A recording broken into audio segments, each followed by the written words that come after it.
السلام عليكم ورحمة الله تعالى وبركاته. كي دايرين؟ لاباس عليكم؟ نتمنىكم ان شاء الله تكونوا كاملين بخير وعلى خير. اليوم جيت بهذا الفيديو جديد غنديروا على هذا الشكل هكا دجاج بالبطاطا مشرملين، تيجيو زوينين، وجبه الغداء ولا العشاء اللي بغيتو. دابا هانتوما معايا ان شاء الله نشوفوا المقادير وطريقه التحضير.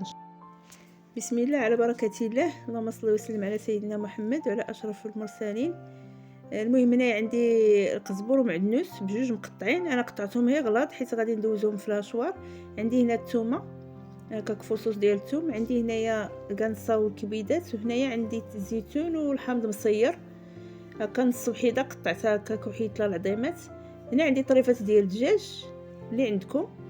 هنايا عندي في العطريه عندي هنا شويه البزار، شويه سكينجبير، الكمون، تحميره بزايد شويه، والخرقوم وضويمه ديال الزعفران والملحه والهريسه.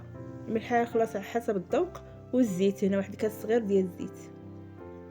هنا جبنا لها الشوار ديالنا على هذا الشكل.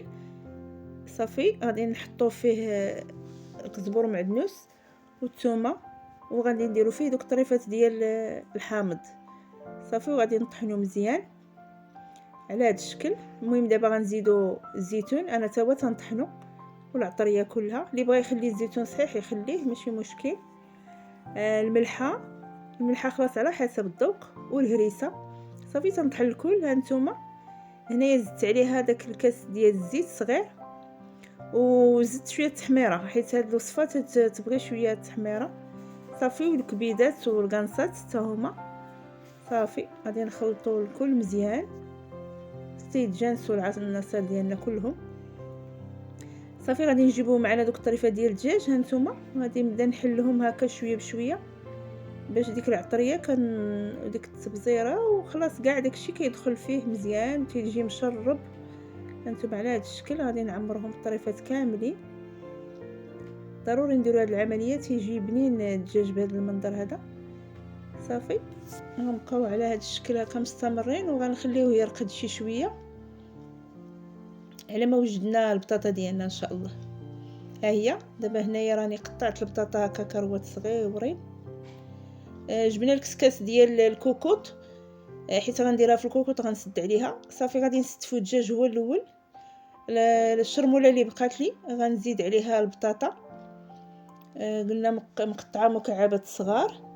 صافي غادي نبدا نحرك هكا مزيان تدخل لنا شرموله في البطاطا، ومن بعد خلاص ندوقو البطاطا. غنشوفها انا دقتها ولقيتها باقا خاصها واحد شويه الملحه، حيت البطاطا تتبغي الملحه شويه، دغيا كتشرب الملحه.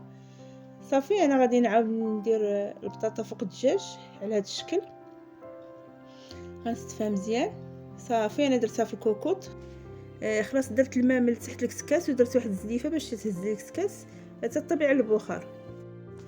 صافي هذا هو الشكل النهائي ديال الطبق ديالنا. تيجي زوين وبنين، تنتمنىكم ان شاء الله تجربوه، تيجي رائع. وما تنساوناش من اللايكات ديالكم. السلام عليكم ورحمه الله تعالى وبركاته.